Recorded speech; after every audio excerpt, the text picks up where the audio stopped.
A quien yo le agradezco enormemente que nos esté acompañando como todos los lunes en este su programa En la Mira. Suri, muy buenas tardes, qué bueno que nos acompañes, bienvenida seas.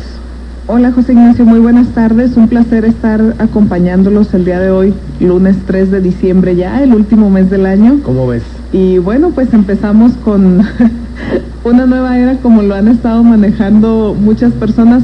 Empezamos con nuevo gobierno a partir del 1 de diciembre y sin duda, José Ignacio, yo creo que con muchas expectativas respecto a eso. Así es.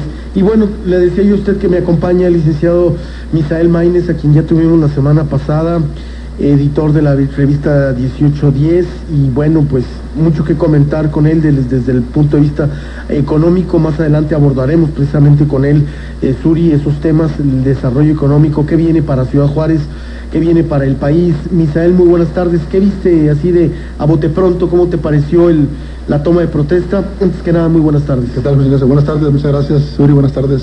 Hola, Misael. Un saludo a todos los radioescuchas. Pues efectivamente, como tú dices, me pareció un acto bien organizado. Me pareció el discurso de Enrique Peña Nieto sencillo, pero directo. Me pareció un discurso que sorprendió a muchos porque habló de desigualdades. Y pues incluso estaban sentados ahí frente a él juntos Slim, Azcárraga y Salinas Pliego, ¿no? Oye, anunció lo de dos cadenas de televisión, ¿no? Anunció las dos cadenas de televisión, anunció la cuestión de los trenes, ¿verdad? Así es. El primero va a ser de ahí de Toluca a México, ¿no? Entonces, así es. Me pareció que arrancó muy bien el presidente. A reserva de, desmenuzar un poquito más sus propuestas. Claro, va a ser interesante. ¿Qué te parece también si el día de hoy estamos pues de lujo? Porque también nos acompaña un muy buen amigo de nosotros, el maestro Edgar Lara. Usted ya lo conoce, ha estado con nosotros en múltiples ocasiones, nos ha acompañado en otros medios de comunicación. Usted lo puede leer en diferentes medios de comunicación. Y Edgar, muy buenas tardes, qué bueno que estás aquí el día de hoy. Interesante la toma de protesta. Será interesante más adelante compartir junto con el economista tus puntos de vista respecto a una nueva era que, como dice Suri Medina, estamos iniciando. Yo creo que hoy, Suri, porque pues sábado y domingo fue así medio que hubo chamba para Enrique Peña Nieto, pero formalmente el día de hoy ya toma las riendas del país. Edgar, muy buenas tardes. Buenas tardes, Nacho, muchas gracias. Suri, buenas tardes. Buenas tardes. Maestro Misael, también muy buenas tardes. Pues ha sido todo un acontecimiento, como tú lo acabas de señalar, esta toma solemne que tomó el presidente ahora, Enrique Peña Nieto. Creo que hay muchísimos temas para discutir, muchísimos temas para analizar. Creo que más que llamarlo una nueva era, yo creo que es un recomenzar, porque las nuevas eras como que de alguna forma como que empezamos a etiquetarnos en algún aspecto, ¿no? Pero yo más que nuevas eras como que dejamos atrás o buscamos la forma de olvidar el pasado, y ese es un problema que tenemos los ciudadanos. Claro. No debemos de olvidar, sino más bien vamos a recomenzar, replanteando y buscando proyectos nuevos e interesantes que impacten sobre todo la frontera. Así es.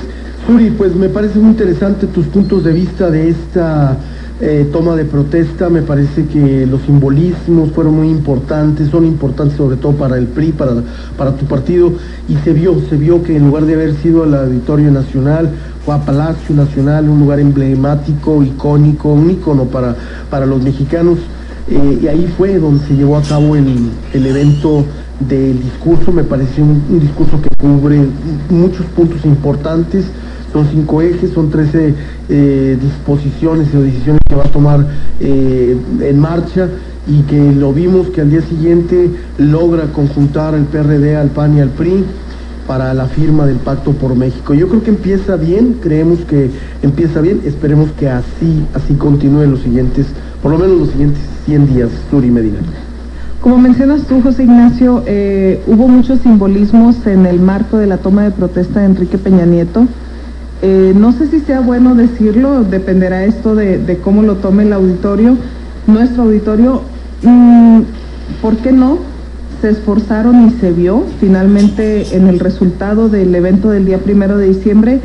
Se esforzaron por demostrar lo que hasta hace algunos años, o lo que durante muchos años significó la figura del presidente de la República, significó Digo, esto lo voy a decir con mucho cuidado, la figura del partido en el gobierno. Aquí se controla por parte del presidente, se vio un presidencialismo, al menos en el protocolo y en todo lo que fue el acto de la toma de protesta. Hasta cierto punto creo yo que eso es bueno, porque últimamente como que se le había perdido mucho respeto a la figura, a la investidura presidencial.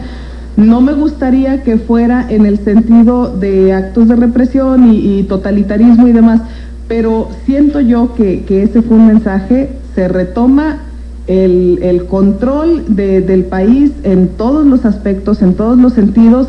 Vaya, hasta en los aspectos más mínimos, como es un simple mensaje simbólico, ¿no? Los lugares, los invitados, en fin, una serie de factores que la verdad es que sí sorprendieron. Es que la verdad, si nos ponemos a pensar después de lo que ocurrió con un Vicente Fox, que lo primero que atina a hacer cuando toma su investidura como presidente, es decir, Paulina, Rodrigo, a sus hijos, o sea...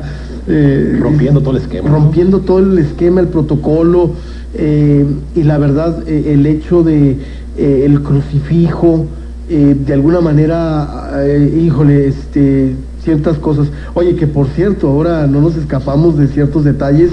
¿Vieron ustedes el beso que le da Felipe Calderón a la banda presidencial? Ya cuando se va, o sea... Esa es cuando recibe, ya cuando se hace como diciendo, no te vayas. ¿Qué opinión merece ese beso? Es que si hubiera sido, ahora sí que en privado, pues no hay bronca, ¿no? Pero oye, estábamos todos los mexicanos viendo ese acto republicano y luego besar la banda presidencial. Otro acto más de... Te voy a decir una cosa, José Ignacio, ocuparía preguntarle directamente a Felipe Calderón por qué lo hizo. Yo pienso que no es tan sencillo, no es el hecho de que aun y cuando llegas, quien llega a ser presidente de la República desde el primer día sabe cuándo va a concluir y cuándo va a tener que dejar la silla y la banda y todo lo que es la investidura presidencial, pero no debe de ser sencillo, y menos en el caso de Felipe Calderón, que probablemente el día 1 de diciembre del 2006 nunca imaginó que le tocaría entregar la silla presidencial y entregar la presidencia de la República a la oposición y sobre todo al partido contra el que el PAN durante tantos años luchó para sacarlo precisamente de Los Pinos. Entonces me imagino que probablemente sí pudo haber sido algo así como que, híjole, cómo me duele dejarte, ¿no? Suri, me gustaría, a reserva de platicar con nuestros compañeros en el área económica, ahora sí que el gabinete económico, me gustaría contigo platicar respecto de el posicionamiento que adquiere una mujer que, vaya, pues que ha sido controvertida, que es una mujer que no podemos negar su inteligencia y su capacidad, pero que me parece interesante lo que está haciendo el PRI. Le está dando a una mujer emanada de la izquierda el control político del desarrollo social, como lo es el Cedesol, a Rosario Robles. También me gustaría comentar contigo o que nos dijeras tu punto de vista respecto a la Secretaría de Educación Pública y, en fin, tu comentario del gabinete, inclusive del área económica, si te llama la atención hacerlo. Mira, José Ignacio, debo decirlo, y creo que tú me has escuchado en más de alguna ocasión, nuestros radioescuchas también. El hecho de que sea Enrique Peña Nieto y el hecho de que yo sea también de las filas del Partido Revolucionario Institucional no debe hacer que uno pierda la objetividad. Así de entrada te digo, no me agrada del todo la composición del gabinete, porque checando cada uno de los nombres, uno era del Distrito Federal, el otro del Estado de México, el otro de Hidalgo, otra vez de Hidalgo, otra vez del Estado de México, uno de Toluca, otro, o sea, y todo está concentrado en el centro del país, salvo algunos nombramientos, por ejemplo, no recuerdo ahorita el nombre, pero una persona originaria de Sinaloa, el anterior secretario de Hacienda de Nuevo León, pero la gran mayoría son del centro del país. Me hubiera gustado que hubiera más representación de las regiones, del resto de las regiones de la República. No me agradó que no hubiera ningún chihuahuense dentro del gabinete. Oye, te manda a decir Enrique Peña Nieto que le digas a tu gobernador que no quiso agarrar la chamba, porque fue uno de los que dijo yo no le entro, y se lo agradecemos. Yo la verdad sí. Yo le agradezco al gobernador que haya tenido ese compromiso con los chihuahuenses, pero ahí está tu queja, Oye, no, pero es que si no fue el gobernador pudo haber sido alguna otra persona. Bueno, eso sí, definitivamente, coincido contigo. Había muchos chihuahuenses con mucha capacidad. Dándole en este caso a Enrique Peña Nieto el primero que nada la oportunidad, o como dice a veces la gente, el privilegio de la duda. Dejémoslo actuar, dejémoslo que empiece a trabajar.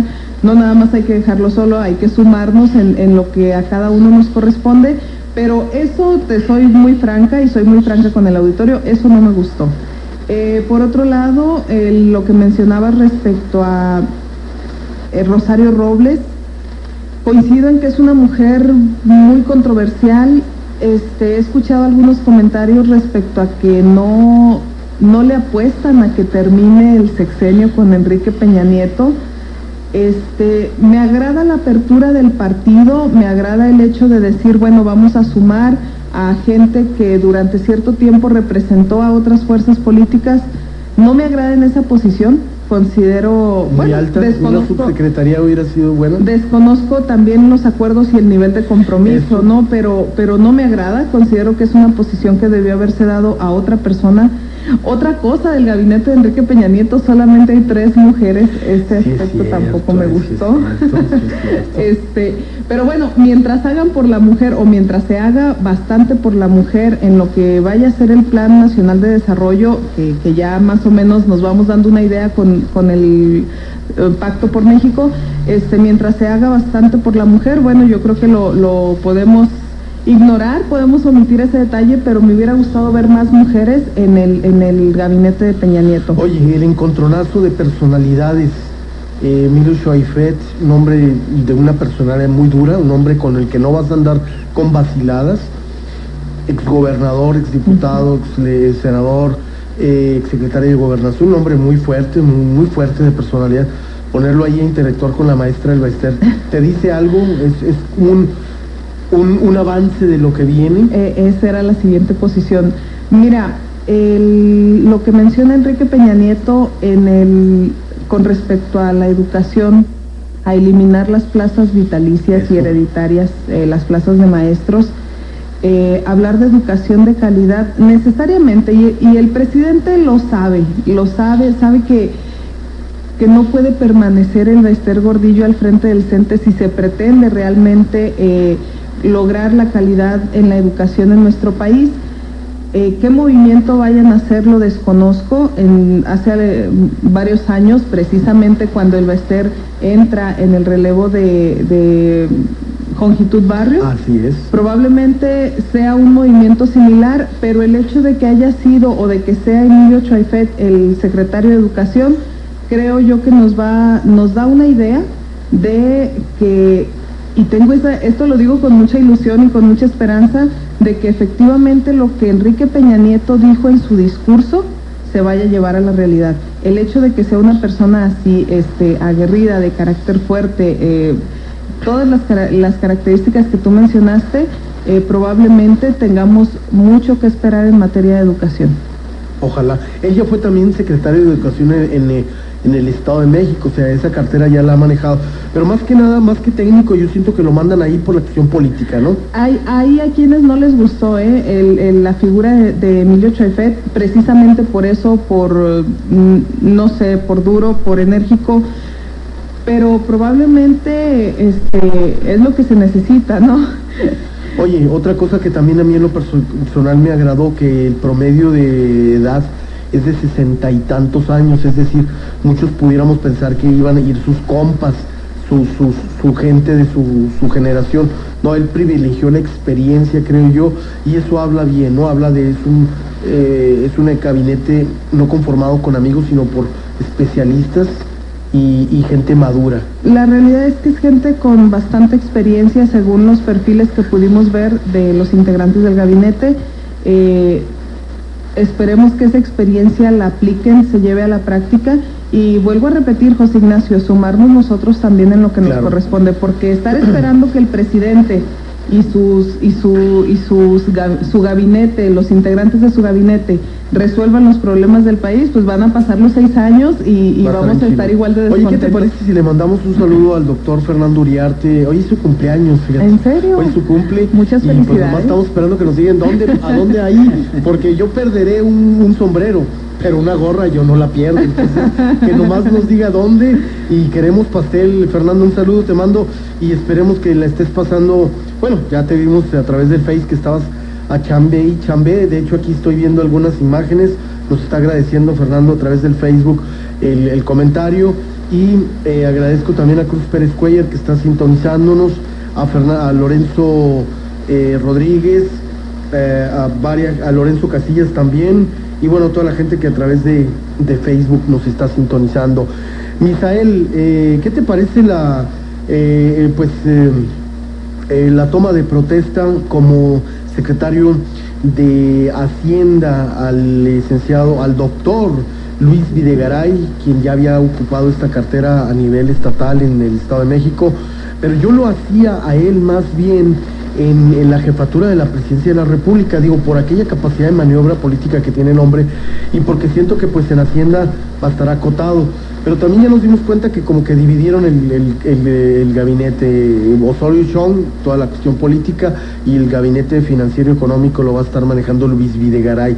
Después, tu opinión respecto al anterior secretario de Hacienda, que ahora me lo mandan a Relaciones Exteriores. A ver si tú me puedes explicar eso. Pues yo creo que Luis Videgaray tiene antecedentes en el Estado de México de una persona que conduce las finanzas públicas con rigurosidad, con escrúpulo. A mí me parece que su formación académica es muy buena. Siento que va a manejar, de hecho ya planteó en la entrevista que tuvo después de la toma de protesta, para este próximo paquete del 2013 va a manejar cero déficit. Eso habla de una disciplina, ¿verdad?, en la administración. Más ahorita con el entorno internacional, que todos los países están endeudados, ¿verdad? Tenemos países que tienen más... No se van a apalancar en más impuestos, ¿verdad? Eso fue lo bueno. Sí, no, en este caso no va a haber deuda, no se va a contraer. Es decir, el gasto va a ser estrictamente lo que esté generando el gobierno, ¿verdad? Uh-huh. Eso me parece a mí responsable, me parece que es congruente con los objetivos que está planteando el presidente, porque el hecho de que el presidente dé un discurso de austeridad, de tener políticas sanas, de tratar de abatir las diferencias sociales que existen, a mí me parece que lo confirma Luis Videgaray al decir, bueno, vamos a empezar con un paquete en este próximo año de cero déficit. Vamos a ver cómo cubrimos todas las necesidades que se dieron en los 13 puntos y reajustar las reasignaciones, las partidas, para hacer más eficiente el gasto. Dijo algo Peña Nieto que a mí me parece pues muy congruente. Dijo, necesitamos una administración eficiente, tiene que hacer más con menos. Entonces a mí me parece que esa es la instrucción que bajó con el secretario de Hacienda. Y bueno, el antecedente que tiene él en el Estado de México es que pues sabe acatar ese tipo de instrucciones. Entonces yo creo que este próximo año vamos a tener disciplina fiscal, máximo cuando ahora en Bruselas, ¿verdad?, que están discutiendo cómo hacerle para la cuestión del euro. Pues evidentemente México tiene que tener esa disciplina fiscal porque dependemos mucho de la vulnerabilidad internacional. Entonces a mí me parece muy congruente esa decisión. Oye, Misael, en los temas fiscales, una reforma fiscal se pudiera visorar pronto. Y otra cosa, los cambios que se habían impuesto y que ya entrarán en marcha el próximo 1 de enero respecto a la digitalización de la facturación, todo eso, yo creo que no hay marcha atrás, ¿no? Al PRI le conviene todos los avances que se dieron, ¿o tú crees que haya pasitos para atrás? No, yo creo que aquí, yo siento que si el presidente realmente llega con la convicción de llevar a México a buen puerto en estos próximos 6 años, tiene que tomar este tipo de decisiones sin mirar para atrás, ¿no?, sin darle vuelta a la decisión.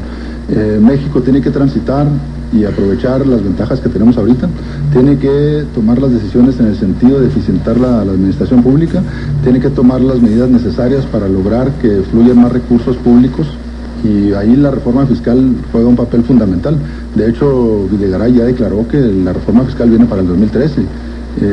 Es importante que se meta ya eso a discusión, y bueno, ahora con el pacto que se dio, yo espero que las fuerzas políticas de los otros partidos realmente pongan como prioridad el beneficio de las mayorías, el beneficio de la nación, y que dentro de la negociación se tomen acuerdos que nos conduzcan a mayor competitividad. En esa competitividad también andamos mal desde el punto de vista de recaudación fiscal. Ya la OECD nos ha dicho que andamos muy mal en cuanto a que seguimos siendo muy pocos los que pagamos y se paga mucho de impuestos. Pues es que ahí yo siento que es parte de los temas de lo fundamental que se tiene que discutir en la próxima reforma. Ya no se le puede dar más plazo a ese tipo de discusiones. Es indiscutible que necesitamos ampliar la base gravable, pero es indiscutible también que necesitamos establecer procedimientos más fáciles de llevar a cabo, ¿verdad? Hay gente, yo he escuchado muchos comerciantes que dicen, pues yo quisiera pagar, pero está bien complicado. Uri, es que ahorita pagar impuestos necesitas un manual de la NASA, es más fácil un microchip y esas cosas, o aprender chino mandarín que el galimatías que representa la miscelánea fiscal. Yo he platicado con contadores de Estados Unidos y de veras, es muy sencillo pagar impuestos, y aquí necesitas el instructivo y por fuerza un contador, Churi, tú lo sabes. Mira, José Ignacio, yo no... tú lo sabes, no soy experta ni conocedora siquiera de cuestiones financieras y hacendarias, pero te voy a decir una cosa, y tú lo mencionaste ahorita. Yo egresé en el 2004, yo estaba en la universidad e ingresé en el 2002. Si mal no recuerdo, en el 2004 hubo lo que fue la Convención Nacional Hacendaria, y estamos hablando ya de casi 8 años, y en aquel entonces yo escuchaba a algunos, ellos sí expertos en este tema, algunos maestros, economistas y demás, que decían es que el problema no es incrementar los impuestos o incrementar el porcentaje de impuestos que pagamos, sino que los gobiernos cobren de manera efectiva a todos los que les tienen que cobrar, desde el que paga muy poquito hasta el que debe de pagar mucho. Y el problema en aquel entonces era ese, que no se realizaba correctamente el cobro. Y por lo que tú comentas ahorita sigue siendo ese el problema a 8 años de distancia. Entonces yo creo que desconozco si sería necesario incrementar, por ejemplo, el IVA y otro tipo de impuestos, pero probablemente si se lograra hacer una eficaz recaudación no sería necesario hacer estos incrementos. Vamos a hacer una pausa, señores. Ya tenemos nuestra cápsula musical el día de hoy. ¿Por cuál nos vamos? Nos vamos por la de fantasía. No, la de Mariachi Vargas. Vámonos con Qué bonita es mi tierra, una pieza muy muy bonita que ha salido también en muchas películas de corte mexicano, obviamente hablando de nuestra riqueza cultural, nuestro querido mariachi, y obviamente la magistral interpretación de nuestro mariachi más reconocido a nivel internacional, el Mariachi Vargas de Tecatitlán. Vamos a hacer una pausa y regresamos. Y son capaces de llevar a cabo los proyectos integrales que requiere México. Y en ese sentido, en decir cómo obtener recursos para hacer proyectos estratégicos en el país, pues aquí entra mucha parte relevante. Uno, la parte que se comentó, la parte financiera, la parte de los impuestos. Recordemos que somos únicamente 32 millones, no recuerdo exactamente el dato, de gente que pagamos impuestos, es una base gravable cautiva. Según el último dato del secretario de Hacienda saliente, comentó que únicamente se logró en 6 años incrementar la base gravable en 2%. Estamos hablando que marginalmente eso no pinta en términos de que lo es el incremento, es decir, si logramos cerca de 500, 700 mil gentes, aumentar la base gravable significa una ineficiencia de la operatividad. Sobre todo si pensamos que la economía informal también ha crecido enormemente. Exactamente, en ese sentido te marca de que efectivamente hubo una eficiencia en términos de la gestión pública, en ese sentido. No únicamente de los datos de manejo económico, financiero y de la cuestión macroeconómica, sino hay una ineficiencia del manejo de la gestión pública en ese sentido. Por otro lado, la necesidad de llevar a cabo proyectos estratégicos de la conformación de la anticorrupción. Esto es sumamente relevante incluso para términos de la frontera. Qué bueno que ahorita se están llevando a cabo proyectos, se están difundiendo y que tenemos que llevar a cabo qué tipo de proyectos son necesarios para en términos de la nación. Pero lo más importante nosotros es qué tipo de proyectos debemos nosotros como frontera enfocarnos para poder anclarnos en los puntos estratégicos que acaba de lanzar el presidente Enrique Peña Nieto. Y esto es importante porque en términos de la gestión del presupuesto, es en saber perfectamente qué tipo de presupuestos se van a dividir en términos de todo el país, porque ahorita es importante comentar en términos de la captación de impuestos, en términos de comentar la captación del ramo 33, en términos de comentar en términos por los recursos del Fonden, creo que es el nombre. Hay otro tipo de recursos a nivel federal que también están disponibles, pero que a nivel estado o a nivel frontera no utilizamos, y no utilizamos no porque no tengamos acceso a ellos, sino porque por dos cuestiones importantes. Uno, porque no hay proyectos estratégicos lo suficientemente atractivos y factibles para implementar. Segundo, porque no existe la manera de tenerlos ubicados estratégicamente para bajar esos recursos. Y tercero, todavía, Nacho, es que no existe, o no, cuando menos yo no conozco, si alguien lo sabe, por favor que me oriente, alguna oficina, gestión, agentes que se dedique constantemente a detectar esos recursos y aplicarlos, porque únicamente estamos a esperanza de qué tipos de proyectos. Vamos, por ejemplo, hace 2 años, recuerdo yo en el CONACYT, me comentaban, oye, se perdieron cerca de 600 millones de pesos que no se aplicaron porque no había proyectos. Entonces, la parte importante de aquí, más que cómo vamos a fondear los proyectos, es qué proyectos hay. Y en términos de los proyectos, habrá que priorizar los proyectos en términos de un impacto económico y social para el país, para saber qué es la priorización para la implementación de estos proyectos, porque recursos, hay muchas maneras de obtener recursos. La cuestión es qué proyectos. ¿Cuáles son los proyectos que valen la pena?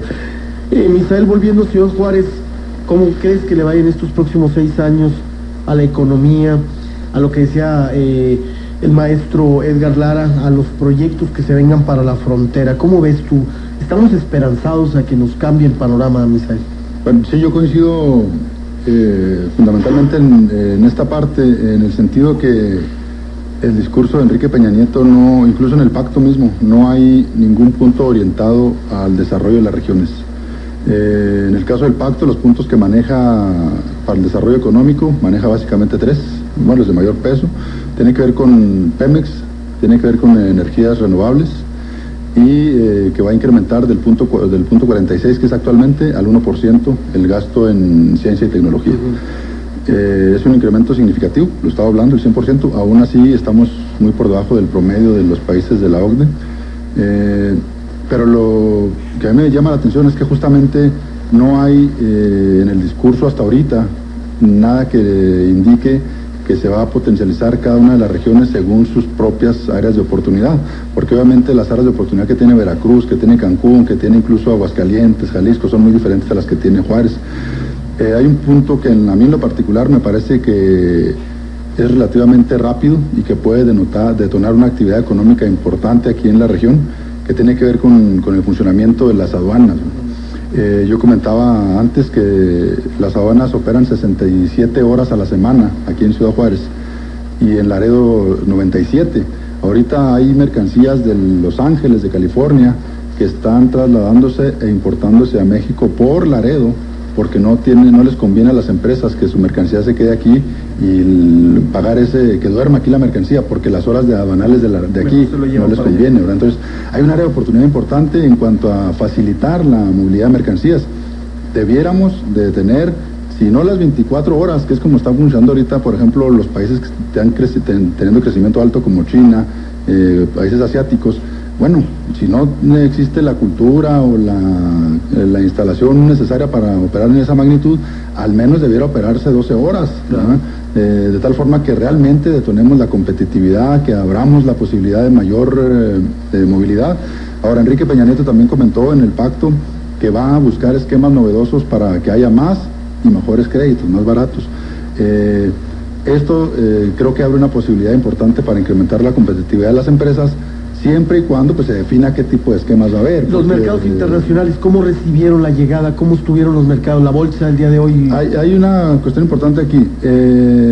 Antes de pasar a los mercados, cuando llega Vicente Fox, tenía un 80%, esto lo sacó Roy Campos de Mitofsky, 80% de aceptación como presidente, ¿verdad? Es decir, la expectativa era del 80% de que iban a marchar las cosas bien. Fox.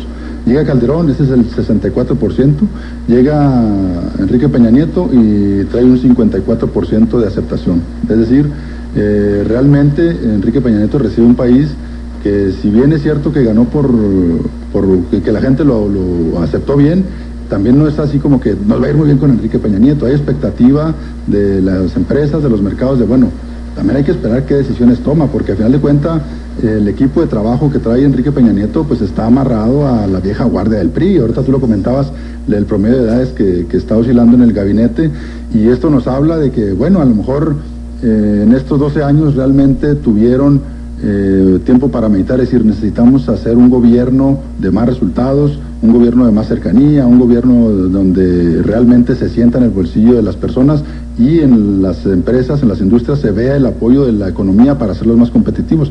Quiero creer que en ese sentido debe ir la política, y habrá cuestión de ver en estos próximos días cómo se va desmenuzando la propuesta para ver qué ventajas puede tener en este caso en nuestra región. Es fundamental que... De entrada, te decía, no impactó los mercados. No tengo yo registro de que se hayan desplomado las cosas. De hecho, han respondido bien, los mercados aceptaron bien la llegada de Enrique Peña Nieto.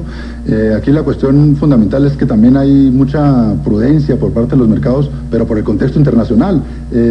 Acaba de declarar el presidente de la Reserva en Estados Unidos que dice, si los republicanos nos ayudan, nos vamos a caer en el abismo fiscal que traemos. Estados Unidos trae una deuda del 106% de su PIB.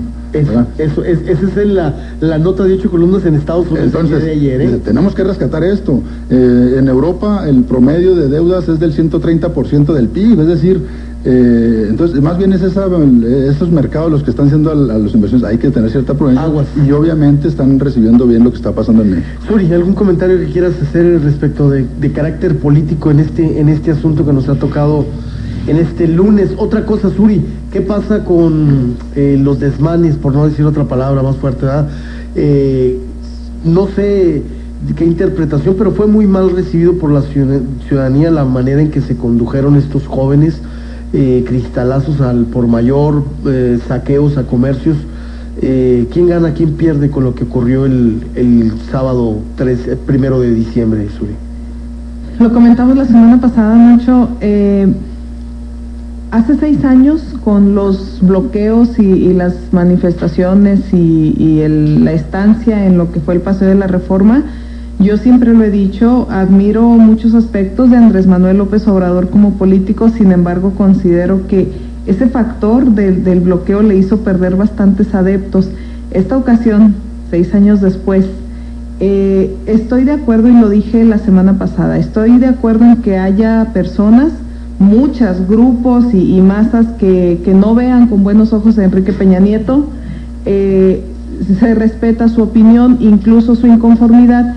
Sin embargo, no queríamos los mexicanos ver ese tipo de actuaciones y ver ese tipo de dramas, porque no abonan absolutamente nada. Yo lo comenté, considero que hoy en día la postura es apegarnos y seguir el guión que está escribiendo el gobierno de la República día con día para ver qué es lo que está haciendo bien, sumarnos, y aquello que está haciendo mal, señalarlo, y por qué no hacer propuestas para corregirlo. ¿Se considera por algunos sectores desmesurada la respuesta de la fuerza pública? Un cuate creo que ya perdió un ojo precisamente por una bala de goma. Al fin y al cabo es un proyectil, ¿no? Será de goma y lo que tú quieras, pero a cierta velocidad cualquier cosa es un proyectil, ¿no? ¿Habrá que suspender la utilización de esas chivas o qué pasa? Porque la verdad le están dando la nota, precisamente le están dando la razón a los inconformes, ¿no? Inclusive hubo un exceso de parte de Ricardo Monreal en su respuesta ante la tribuna, diciendo que ya había habido el primer asesinato político del sexenio, cuando que Cuate todavía no ha perdido la vida, pero le dieron precisamente argumentos a la oposición, Suri. Híjole, José Ignacio, me haces una pregunta bien complicada. Hace algunos años, no recuerdo qué año fue, tuvimos un incidente, creo que fue hace como 2 años, aquí en Ciudad Juárez. Unos manifestantes que estaban, valga la redundancia, manifestándose ahí por lo que es el anillo envolvente del PRONAF, cerca de ICB. Sí. Y hubo muchas críticas por la respuesta que hubo por parte de los elementos de la Secretaría de Seguridad Pública Municipal.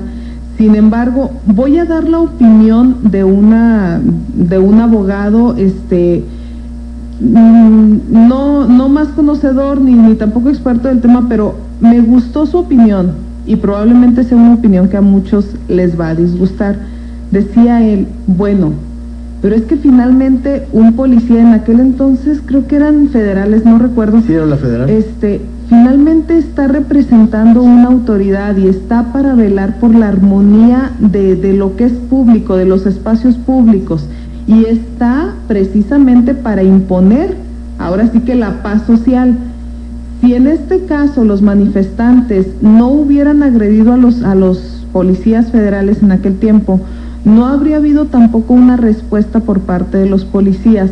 Hubo muchos dimes y diretes respecto a quién tiró la primera piedra, si fueron primero los manifestantes los que atacaron o los policías no esperaron la menor, más bien no se esperaron a una provocación, sino que atacaron sin decir agua va. Honestamente hubiéramos necesitado estar ahí para poder determinar las cosas.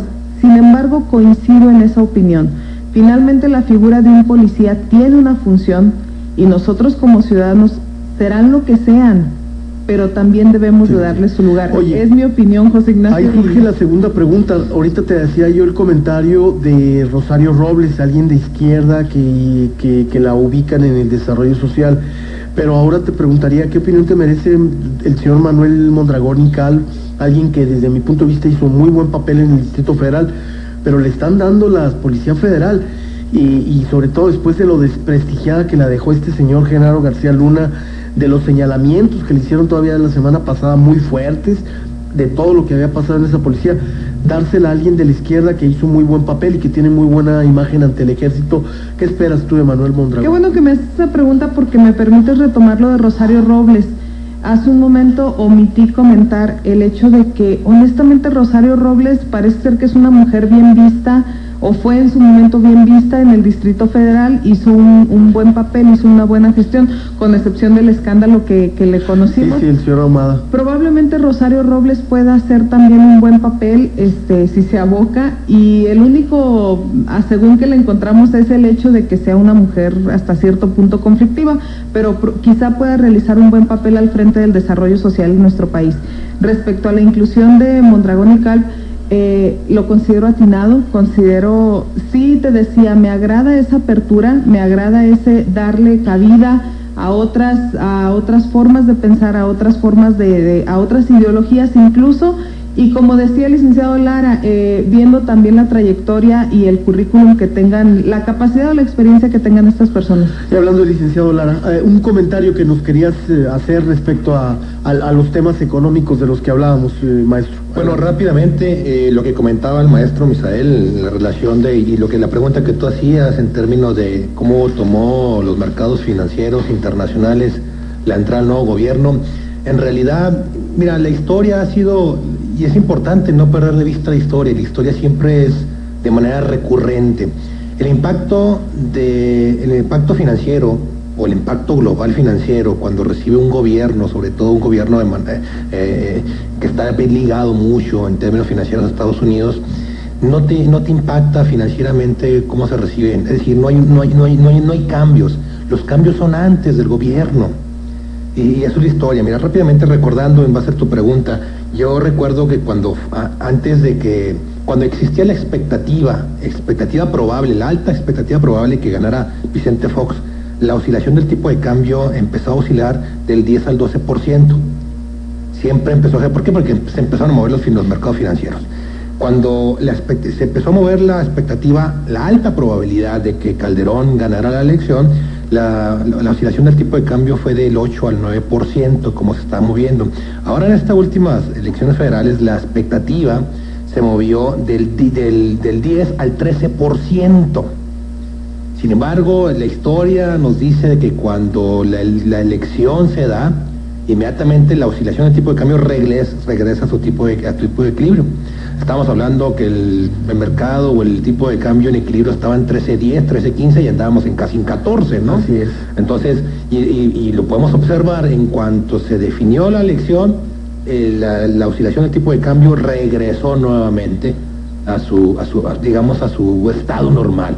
Claro, ahorita estamos en épocas decembrinas, hay una demanda de tipo de cambio y obviamente... Esos vaivenes de otras administraciones ya no, el error de diciembre del ¿qué fue? ¿El 95? 94. 94, ¿te acuerdas que nos costó la nota? Hubo pérdida muy grande.